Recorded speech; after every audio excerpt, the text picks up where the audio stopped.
నాది physics department అన్న. గత 32 సంవత్సరాల నుంచి పనిచేస్తున్నా. మాకు గత 5 సంవత్సరాల నుంచి ఏం ఇంక్రిమెంట్ లేదు. పీఎఫ్ కూడా వచ్చేసి 1 ఇయర్ బ్యాక్ నుంచి వస్తుంది. అసలు మాకేం బెనిఫిట్స్ లేదు. రిటైర్ అయితే కూడా ఏం బెనిఫిట్స్ లేవు. పర్మనెంట్ అనేది లేదు. ఈసీ మేడం రిటైర్మెంట్ బెనిఫిట్స్ ఏమి ఉండవు, ఓన్లీ రిటైర్ ఓన్లీ రిటైర్ అవ్వడే. మొన్న ఏమైందంటే రీసెంట్గా అందరు ఆధార్ కార్డులు అంటే సరే కొత్త యూనివర్సిటీ అయింది కదా అని చెప్పేసి అందరు ఆధార్ కార్డులు ఈసారిలో వెరిఫై చేసుకొని మీ డేట్ అయిపోయింది మీరు వెళ్ళిపోరంటే వాళ్ళు ఏడ్చుకుంటూ వెళ్ళిపోయారు. కనీసం 2 నెలల జీతం కూడా ఇవ్వలేదు వాళ్ళకు.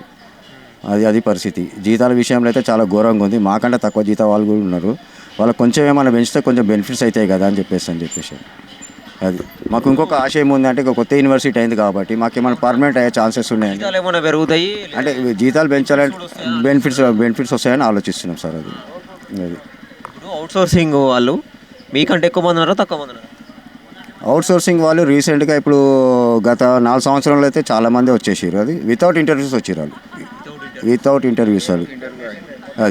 ఇంకొకటి ఏంటంటే అట్లా అని చెప్పలేను, వాళ్ళ మీద కూడా నెగిటివ్ అని చెప్పలేను. మ్యాన్ పవర్ ఉంది, మ్యాన్ పవర్ లేదన్నట్టు కాదు. నేను అనేది ఏంటంటే ఉన్న మ్యాన్ పవర్ని కొంచెం యూటిలైజ్ చేసుకోండి. కొంచెం వాళ్ళకి తక్కువ వేతనాలు ఉన్నాయి కాబట్టి వాళ్ళకి కొంచెం శాలరీ ఎక్కువ ఇచ్చేసి ఎక్కువ పని తీసుకోండి.